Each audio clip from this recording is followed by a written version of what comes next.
నమస్కారం. మీ ద్వారా ప్రజాస్వామ్యవాదులకి, రాజకీయ పక్షాలకు అతీతంగా ప్రజాస్వామ్య భారతదేశాన్ని కోరుకునే వాళ్ళకి, దానికి అభివృద్ధిని కాంక్షించే వాళ్ళకి ఒక విన్నపం. అట్లాగే సంబంధిత రాజ్యాంగ వ్యవస్థలను కూడా నేను కోరుతా ఉన్నాను, మీరు కూడా న్యాయంగా ఉండాల్సిన కాలం వచ్చింది అని. ఈ మధ్యకాలంలో ప్రముఖంగా అందరి దగ్గర నానుతున్న అంశం, ఆంధ్రప్రదేశ్ రాష్ట్ర ఎన్నికల్లో ఒక మెరుపు స్ట్రైకింగ్ ఫోర్స్ లాగా వచ్చి ఒక 50 లక్షల ఓట్లు అతి కొద్ది కాలంలోనే వేయడం ద్వారా ఆంధ్రప్రదేశ్లో ఈ రోజున దాని లాభాన్ని అనుభవించిన వాళ్ళు మాది 100% స్ట్రైకింగ్ రేట్ అని చెప్పుకొని జబ్బలు జరుచుకునే ఒక కాలంలో ఇక్కడ ప్రజాస్వామ్యం అపహాస్యం చేయబడింది అని అనుమానాల్ని వ్యక్తం చేయడమే కాకుండా భారత రాజ్యాంగబద్ధమైన ఎన్నికల ప్రక్రియ ఇది వారి యొక్క నమ్మకాన్ని వమ్ము చేసే విధంగా ఉంది అన్న అంశాన్ని ఈరోజున చర్చించబడతా ఉంది. పరకాల ప్రభాకర్ గారు చెప్పక ముందు నుంచి కూడా చాలామంది రాజకీయ నాయకులు, విశ్లేషకులు కానీ, సామాజిక శాస్త్రవేత్తలు ఆంధ్రప్రదేశ్ ఎన్నికల్లో 45 లక్షల ఓట్ల యొక్క వివరాలు కావాల్సింది అని పలుమార్లు పలు వేదికలపైన మాట్లాడడం జరిగింది. సమాధానం చెప్పేవాళ్ళు ఎవరూ లేరు. అసలు ఎంత దుర్మార్గంగా వ్యవహరించారంటే వీవీప్యాట్లని ఒక వారంలో కాల్చేశారు. ఇప్పుడు వీవీప్యాట్లు ఇచ్చేవాళ్ళు లేరు చూసుకుందామంటే. అట్లాగే ఆ వీడియో రికార్డింగ్స్ ఇమ్మంటే ఇచ్చేవాళ్ళు కూడా లేరు. ఈ నేపథ్యంలోనే ఇన్ని అనుమానాలతో ఉన్నప్పుడు ఎలక్షన్ కమిషన్ విడుదల చేసిన లెక్కలన్నది రోజున ఆ మెరుపు ఓట్లు ఎట్లా వచ్చాయో అర్థం కాక అందరూ తలబట్టుకుంటా ఉన్నారు. బహుశా అదృశ్యంగా ఆత్మలు వచ్చి ఓట్లు వేసిపోయాయేమో అనిపిస్తూ ఉంది. ఎలక్షన్ కమిషన్ లెక్కలు ఎలక్షన్ కమిషనే చెప్పాలి. తద్వారా కేంద్రంలోని ఎన్డీఏ ప్రభుత్వం కూడా సమాధానం చెప్పుకోవాలి. ఇక్కడ కూడా ఎన్డీఏ ప్రభుత్వమే ఉన్న సంగతి కూడా గుర్తు చేస్తూ ఉన్నాం. ఎన్డీఏ ప్రభుత్వం వచ్చినాక ఎన్నికల కమిషన్ని బ్రహ్మ పదార్థంగా మార్చేశారు. ప్రజాస్వామ్యానికి అననుకూలంగా, వ్యతిరేకంగా ఎలక్షన్ కమిషన్ని ఎన్డీఏ ప్రభుత్వం మార్చేసిందని ఆరోపణలు చేసే వాళ్ళు ఉన్నారు. అనుమానం వ్యక్తం చేస్తూ ఉన్నాం. క్లియర్ కట్గానే ఎలక్షన్ కమిషన్ మనం వీడియో ప్రొడ్యూస్ చేయండి మీరు అడిగితే వ్యక్తి యొక్క సమాచారానికి భంగం వస్తుంది కాబట్టి ఇవ్వమని బొంకి తప్పించుకునే కాలాన్ని చూసాం. ఎటువంటి అలిగేషన్ చెప్పినా సరే ఎలక్షన్ కమిషన్ నుంచి సముచితమైన సమాధానం రాని కాలాన్ని కూడా చూసాం. అంతేకాదు చివరికి ఎన్డీఏ ప్రభుత్వం ఎలక్షన్ కమిషన్ని అది ఎంత ఘోరమైన తప్పు చేసినా సరే క్రిమినల్ ప్రొసీజర్స్ అట్రాక్ట్ కాకుండా దాన్ని కాపాడే విధంగా చట్టం చేసిన సంగతి గుర్తు చేస్తూ ఉన్నాం. ఎన్నికల కమిషన్ ఎన్డీఏకి వ్యతిరేకంగా ఎప్పుడూ మాట్లాడదు. ఎన్డీఏ వ్యతిరేక పక్షాలకు వ్యతిరేకంగా మాట్లాడుతుంది. అట్లాగే అధికారంలో ఉన్న ఎన్డీఏకు లాభం చేకూరుస్తుందనే అనేకమైన ఆరోపణలు ఈ రోజున ప్రజాస్వామ్యవాదులకు బాధలు కలిగిస్తూ ఉన్నాయి. ఎందుకంటే ప్రజాస్వామ్యం నమ్మకం అనే పునాది పైన ఉంటుంది, నిలబడుతుంది. రాజ్యాంగబద్ధం కాకుంటే యూనియన్ భారతదేశం అనేది ఒక సమాఖ్య ఇది. ఆ విషయం గుర్తుపెట్టుకొని కోరుతా ఉన్నాం. ఆంధ్రప్రదేశ్ లెక్కల్ని పరిశీలిస్తే ఇంత అన్యాయమైన మాటల్ని ఏ విధంగా ఎలక్షన్ కమిషన్ మాట్లాడుతూ ఉందో అర్థం కాని పరిస్థితి. 13వ తారీఖు మే నెలలో ఎలక్షన్లు జరిగాయి. ఎలక్షన్లో 5 గంటలకు ఎలక్షన్ టైం అయిపోతుంది. అప్పటి వరకు ఎవరెవరైతే పోలింగ్ స్టేషన్లో ఉంటారో వాళ్ళందరూ ఓటు వేసేంత వరకు ఓటు వచ్చే విధంగా అక్కడ ఉన్న పోలింగ్ ఆఫీసర్ బాధ్యత తీసుకుని ఓట్లు వేయించి పంపిస్తాడు. 5 గంటల సమయంలో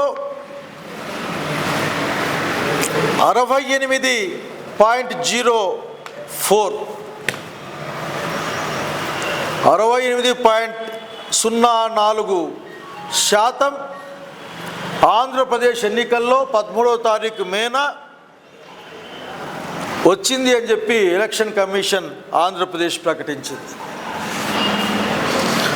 కానీ ఆశ్చర్యకరంగా ఆఖరికి వచ్చి ప్రకటించినప్పుడు 80.66% వచ్చింది అని చెప్పింది. మరింత లెక్కల్ని చూసినప్పుడు ఈ ఎక్కువ ఓట్లన్నీ కూడా 11:45 అర్ధరాత్రి నుండి 2 గంటలు 14వ తారీఖు ఉదయం లోపల ఈ ఓట్లు వేయబడ్డాయని లెక్కలు గణాంకాలు చెప్తా ఉన్నాయి. 8 నుంచి 11:45కి 0.0008% మాత్రమే పోలైంది. అంటే పోలింగ్ సమయం ముగిసినప్పటి నుండి 8 గంటల రాత్రి వరకు నెగ్లిజిబుల్, లెక్కలేకి రాని విధంగా 32-35 వేల ఓట్లు పోలయ్యాయి. అది 0.0008గా లెక్కించబడింది. ఆశ్చర్యకరంగా 11:45 నుంచి AM నుంచి PM నుంచి 14:02 ఉదయం లోపల అది 80.66గా మారిపోయింది. ఇక్కడే అసలు సమస్య వస్తూ ఉంది. సగటున ఉదయం పూట జరిగిన పోలింగ్లో 60 ఓట్లు గంటకి వేసిన పరిస్థితి. 60 ఓట్లు పడ్డాయి. కానీ వీళ్ళు చెప్పిన ఈ మాయ అసలు అర్థం కాలేదు. మాయనో మర్మమో లేకుంటే ఏంటో అర్థం కావడం లేదు. అంటే అంత వేగంగా ఎట్లా మిషన్లు పనిచేసాయో కూడా అర్థం కావడంలే. లేక అంత వేగంగా మనుషులు ఏ విధంగా పనిచేయగలిగారో కూడా అర్థం కావడంలే.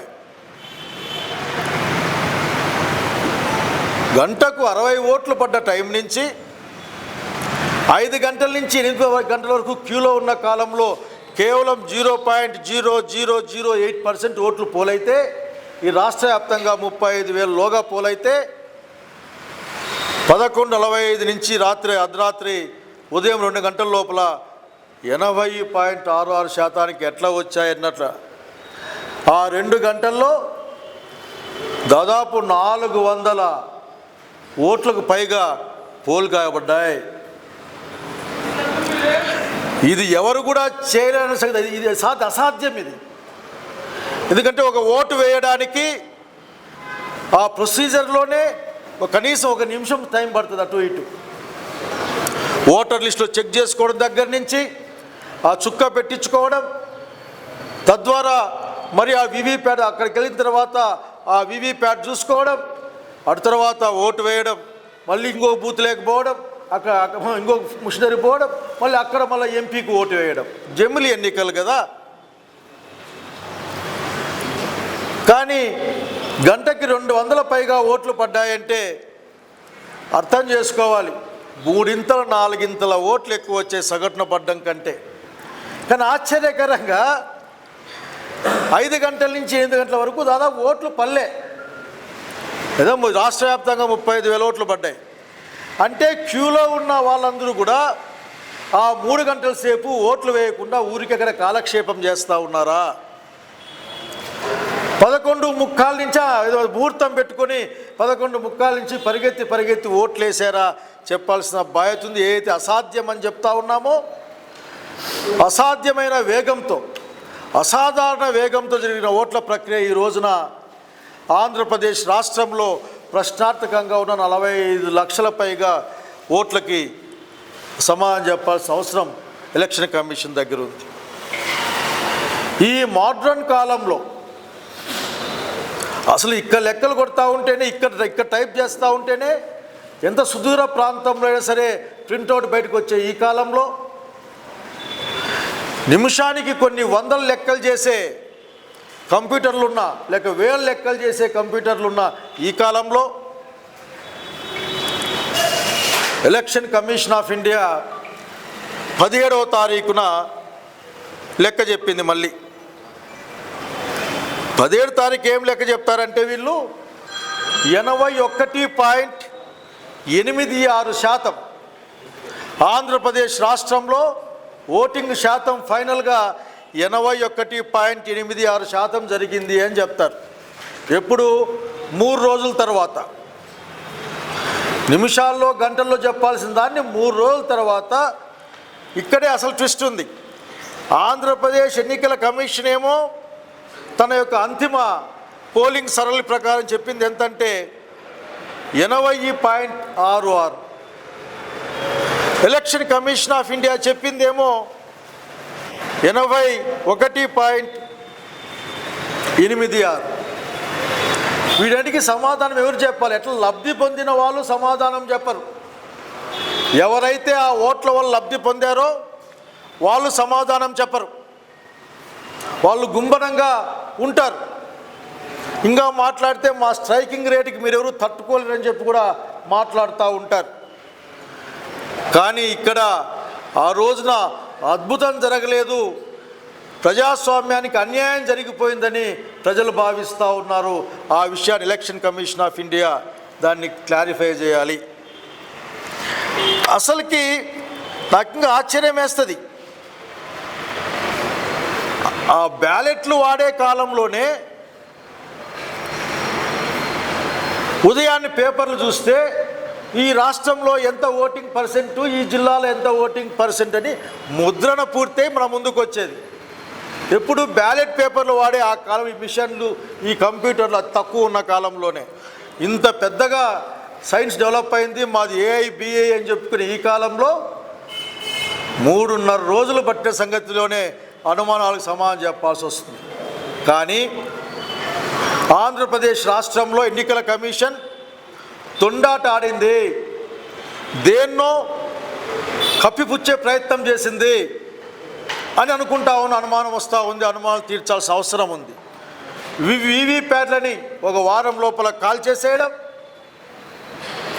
అట్లాగే ఓట్లు క్యూలో ఉంటే 5 గంటల నుంచి మళ్ళీ పొద్దున్నే ఎర్లీ మార్నింగ్ 2 గంటల వరకు ఓట్లు క్యూలో ఉంటే ఆ వీడియో ఫుటేజ్ ఇవ్వయా అంటే ఇచ్చేవాళ్ళు ఎవరు లేరు. అయితే వ్యక్తిగతమైన సమాచారాన్ని గోప్యంగా ఉంచుకోవడం కోసమట. ఏం మాట్లాడతారో అర్థం కాని పరిస్థితి. ఓటర్ లిస్టులోనే ఫోటోతో సహా ఆ వ్యక్తి వివరాలతో బయట వివిధ రాజకీయ పార్టీల దగ్గర ఓటర్ లిస్టులు ఉంటాయి, ఆ ఓటర్ స్లిప్పులు ఉంటాయి. కనుక మీరు ఏదో దాచిపెట్టే ప్రయత్నం చేశారన్న విషయాన్ని అనుమానించడానికి చాలా ఆస్కారం ఉంది. భారతదేశంలోని ప్రజాస్వామ్యవాదులందరూ కూడా దీని పట్ల ముందుకు రావాలి, మాట్లాడాలి. భారత సమాఖ్య, భారత రాజ్యాంగం నిర్వచించిన పరిధిలో బలంగా ప్రజాస్వామ్యబద్ధంగా ఉండాలంటే రాజ్యాంగ వ్యవస్థలు ప్రజలకు జవాబుదారీగా ఉండాల్సిన అవసరం ఉంది. ఎన్డీఏ కూటమి, భారతీయ జనతా పార్టీ కూటమి, రోజున ఎన్డీఏ కూటమి ఎలక్షన్ కమిషన్కి అసాధారణమైన వెసులుబాట్లు కల్పించడమే అనుమానాలకు దారితీస్తూ ఉంది. ఏమి చేసినా సరే వీళ్ళని లీగల్ ప్రొసీజర్లోకి రారు అని చట్టం చేయడం, వీళ్ళు ఉద్యోగాలు మానేస్తేనే రకరకాల పదవుల్లో నియమించే ఒక పని పెట్టుకోవడం, ఇవన్నీ కూడా ఈ రోజున ఎన్నికల వ్యవస్థపైనే నీడలు వచ్చిన సంగతి గుర్తు చేస్తూ ఉన్నాం. అత్యంత స్పష్టంగా చెప్పాలి, ఈ రోజున ప్రైమ్ మినిస్టర్ ఆఫ్ ఇండియా కూడా లీగల్ ప్రొసీజర్స్లోకి వస్తాడని మాట్లాడుకుంటున్న ఈ రోజుల్లో ఎలక్షన్ కమిషన్కు అసాధారణమైన వెసులుబాటు ఎందుకు కల్పించారో కూడా ఎన్డీఏ చెప్పాల్సిన అవసరం ఉంది. వస్తూ ఉంటే జనం చెప్తా ఉన్నారు, ఇదే విషయం గురించి వివరాలు సేకరిద్దామంటే ఈ రోజున్న ప్రభుత్వాల యొక్క లీగాలిటీనే ప్రశ్నార్థకం. ఈ యొక్క ప్రశ్నలకు సమాధానం చెప్పకుండా ఈ ఓట్లకు ఎట్లా వచ్చాయో, ఆకాశం నుంచి ఎట్లా ఊజిపడ్డాయో, లేకపోతే దాదాపు 8-9 గంటలు క్యూలో ఉండి ఒక 3 గంటల పాటు ఓటు వేయకుండా మరియు ఓటు ఏ విధంగా జరిగిందో చెప్పాల్సిన అవసరం ఉంది. ఇవన్నీ మాట్లాడేటప్పుడు ఇంకో మాట కూడా మాట్లాడుకోవాలి. ఇన్ని వివరాలని బయటికి తెచ్చిన పరకాల ప్రభాకర్ రావు గురించి కూడా మాట్లాడుకోవాలి. పాపం అతను మన ముఖ్యమంత్రి చంద్రబాబు నాయుడు గారికి ఆయన గతంలో అధికారంలో ఉన్నప్పుడు ద కమ్యూనికేషన్ అడ్వైజర్గా పనిచేశాడు. Is very close to the NDA government on those days. So ఆయన చెప్పిన మాటలకి సామాజిక శాస్త్రవేత్తగా సమాధానం చెప్పాల్సింది పోయి లేనిపోని మాటలు మాట్లాడే ప్రయత్నం చేస్తూ ఉన్నారు. ఎలక్షన్ కమిషన్ డిమాండ్ చేస్తూ ఉన్నాం. ఈ రోజున ప్రజాస్వామ్య ప్రక్రియలో జరిగిన అనేక అనుమానాలను తీర్చాల్సిన బాధ్యత మీపైనే ఉంది. మీరు మాట్లాడరు. ఎన్ని అర్జీలు పెట్టినా మీరు దానికి సమాధానం రాదు. చిన్న ఎగ్జాంపుల్ ఏంటంటే ప్రభుత్వ కార్యాలయాల్లో ఆఫీసర్లు కూర్చొని డబ్బుల పంపిణీ గురించి మాట్లాడుతూ ఉంటారు. వాళ్ళ ఆఫీస్ పక్కనే డబ్బుల పంపిణీ జరుగుతూ ఉంటుంది, కానీ వాళ్ళు పెద్ద పెద్ద మాటలు మాట్లాడుతూ ఉంటారు, ఉపన్యాసాలు. అట్లా ఉంటుంది తప్పనిస్తే ఇంకేమీ కాదు ఇక్కడ. సో ఈ రోజున ఆంధ్రప్రదేశ్ ప్రజానీకం కోరుకుంటా ఉన్నారు, ఈరోజు వాళ్ళు వేసిన ఓటు అపహాస్యానికి గురైందా, వాళ్ళ నమ్మకాన్ని మీద ఏమైనా దెబ్బపడిందా, వాళ్ళ నమ్మకం వమ్మైందా, ఏ విధంగా ఈ ఓట్లు వచ్చాయో 3500 బూతుల్లో కేవలం 2 గంటలు వాళ్ళ లెక్కల ప్రకారమే 15 లక్షల పైగా ఓట్లు పోలయ్యాయంటే అసలు ఏందో తెలియాల్సిన అవసరం ఉంది. ఓడిపోతాయనుకున్న సీటు కూడా ఆఖరి టైంలో గెలిచాయి. అనుమానమే ఈ రాష్ట్ర వ్యాప్తంగా. కాబట్టి లాభపడ్డ వాళ్ళు లేక లాభపడే ప్రక్రియలో ప్రకటించబడ్డ వాళ్ళు ఏమీ మాట్లాడరు. కానీ ప్రజాస్వామ్యవాదులు ఎలక్షన్ కమిషన్ నిలదీయాలి, అడగాలి ప్రజాస్వామ్యబద్ధంగా. ఎందుకంటే ప్రజాస్వామ్యం ఉంటేనే మనమంతా బాగుంటాం. ఈ దేశంలో అందరూ కూడా ప్రతి ఒక్కరికి ఒక ఓటు, ఎంత పెద్దవాడైనా ఎంత షావుకారైనా ఎవడైనా సరే ఒకరికి ఒక ఓటును సమానమైన అధికారంతోనే భారత రాజ్యాంగం మీదుగా ఈ సమాఖ్య నిలబడిన విషయాన్ని తెలియజేస్తూ ఉన్నాం. ఈ ఆశ్చర్యాల నుంచి ఎవరు సమాధానం చెప్తారో, ఆ మెరుపు వేగంతో ఓట్లేసిపోయిన వాళ్ళెవరో, ఎక్కడి నుంచి వచ్చారో కూడా చూపించాల్సిన బాధ్యత, సందేహ నివృత్తి చేయాల్సిన బాధ్యత ఎలక్షన్ కమిషన్ పైన ఉందని తెలియజేస్తూ తక్షణం రెస్పాండ్ కమ్మని ఎలక్షన్ కమిషన్ ఆఫ్ ఇండియాను భారత పౌరుడిగా ప్రజాస్వామ్యవాదిగా డిమాండ్ చేస్తూ ఉన్నాం.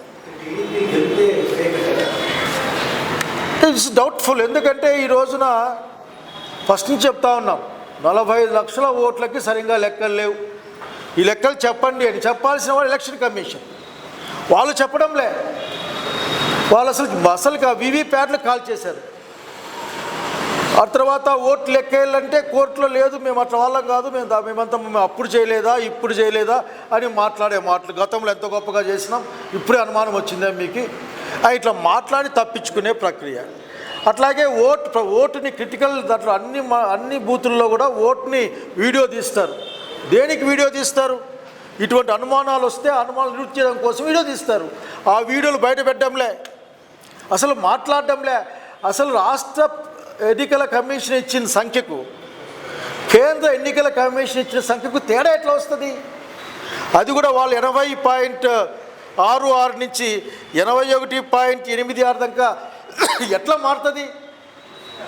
ఇంత మోడ్రన్ టెక్నాలజీ ఉన్న యుగంలో 3-4 రోజులు కావాలన్నా అంతిమ పోలింగ్ చెప్పడానికి?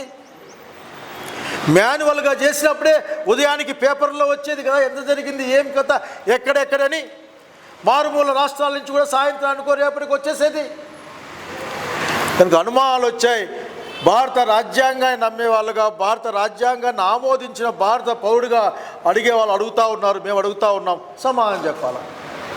ఆ ఎన్నిక పైన కాదు, అసలుకి ఈ ఫలితాలపైనే ఈ ఓట్లు ఏందో అర్థం కాని పరిస్థితి ఉంది. సో ఈ సమాధానం చెప్పాల్సిన ఎలక్షన్ కమిషన్ ఈ రోజున.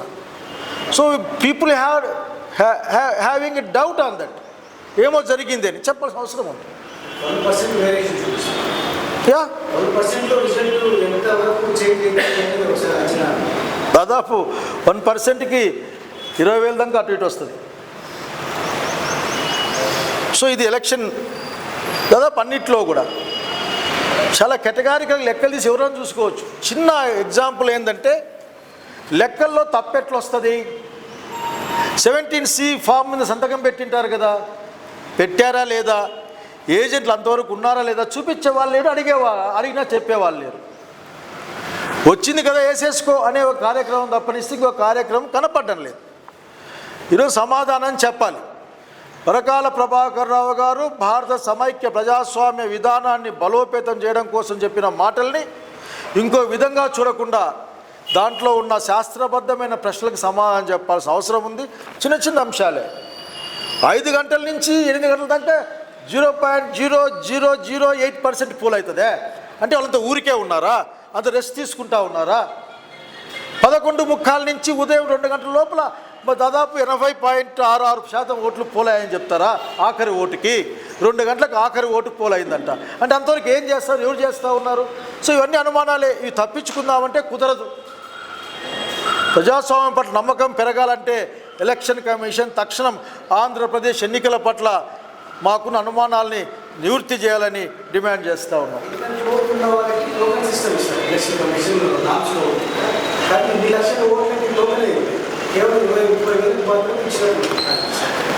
అసలుకి ఆఖరి టోకెన్ ఫస్ట్ నుంచి ఇస్తా రావాలి.